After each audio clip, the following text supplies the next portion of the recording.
Depuis le temps, vous devez le savoir, j'aime énormément la mythologie grecque et les mangas, et surtout Senseiya qui est un de mes mangas préférés. Et quand j'ai vu arriver sur le paysage francophone un manga français sur la mythologie grecque, j'étais impatient de lire ça.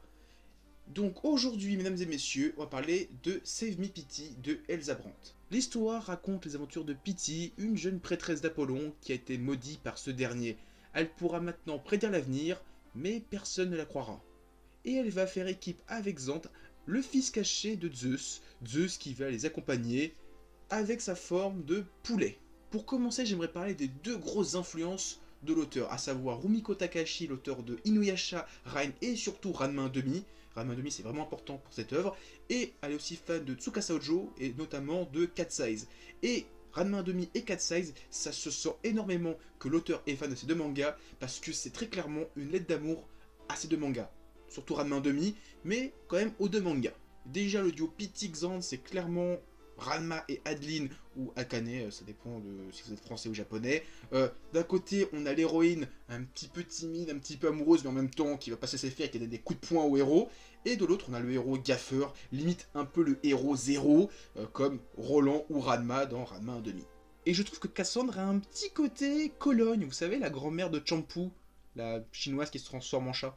Et pour Cat Size, c'est un petit peu les histoires de famille. Parce que les histoires de famille, c'est un petit peu la marque de fabrique de Tsukasa Ojo. Entre City Hunter et Cat Size, ça parle clairement de la famille, des relations entre frères et sœurs et des pères, et tout ça. Voilà. Et ben dans ce manga, il y a encore ce côté relation, l'histoire de la famille, avec Xanthe et l'identité de son père, à savoir Zeus, qui veut avoir son fils, mais en même temps qui doit cacher, c'est compliqué.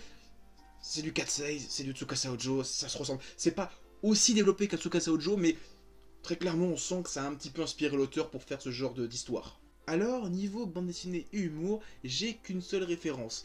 Alcibia Didasco, qui est une très vieille BD où on suivait un prof de mythologie grecque ou de latin qui voyageait dans l'époque gréco-romaine et qui rencontrait les dieux, les divinités, les héros et qui nous apprenait de manière ludique la mythologie grecque.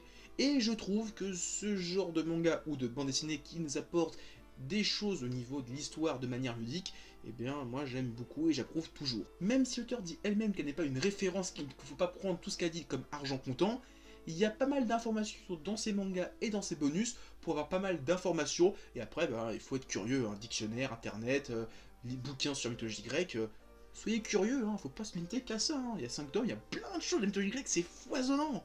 Alors niveau humour, parce qu'on est dans un manga de gag, un gag manga, donc faut en parler un petit peu, ça se voit que l'auteur est une fan de Rumiko Takahashi et de Ranma 1/2. Oui, j'ai sorti mon coffret Ranma 1/2 juste pour me répéter un tout petit peu. Et donc, si vous aimez ces pépitis que vous n'avez jamais vu Ranma 1/2, foncez.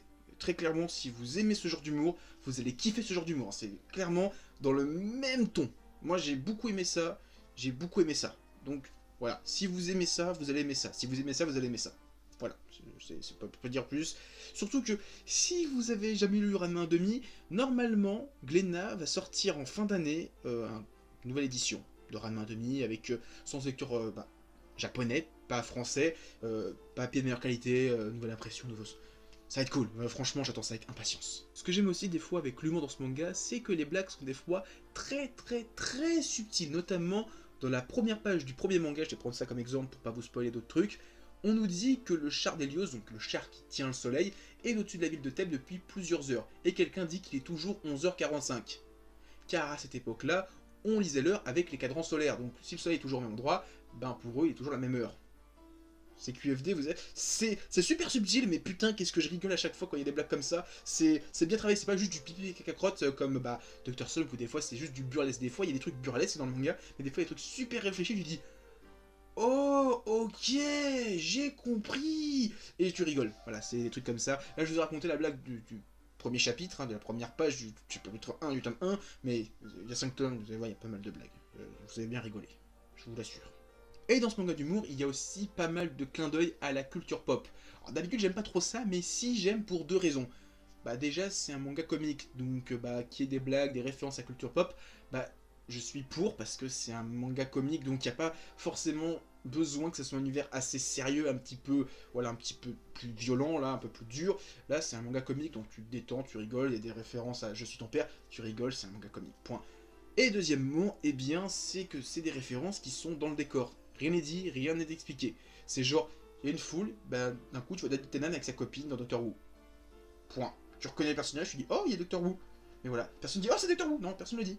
C'est juste dans le décor, tu le vois, t'es bien. Tu le vois pas, t'en fous. Pareil, à un moment, il y a Hermès qui réunit une bande de voleurs, parce que Hermès est le des voleurs. Et ben, dans sa bande de voleurs, il y a quoi? Il y a les 4 Size, il y a Robin des Bois, il y a Aladdin, il y a le pote de l'ennemi de Détective Conan, Kid. Voilà.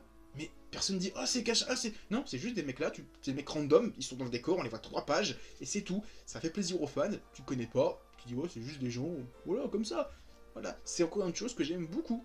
Et pour finir cette vidéo, je vais parler de la fin de chacun des tomes. Alors, je vais pas vous révéler ce qui se passe à la fin de chacun des tomes.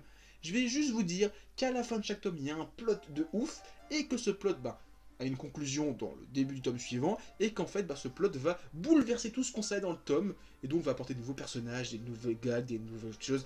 C'est vraiment cool, ça rafraîchit un petit peu le manga à chaque tome, il y a tellement de nouveautés, c'est un petit peu bah, comme dans Ranma 2000 ou les autres mangas d'humour au Japon, où il y a un nouveau personnage qui apparaît, donc qui apporte plein de nouveautés, plein de nouveaux gags, plein de nouvelles choses. Bah c'est pareil, c'est à la fin de chaque tome, il se passe un truc de ouf, et tu dis oh putain comment ils vont faire, et après tu fais oh putain c'est dingue, il se passe plein de choses en plus, genre un nouveau personnage qui apparaît, des événements complètement dingues qui vont bouleverser complètement l'univers de Seven Pity, et à chaque fois c'est vraiment cool.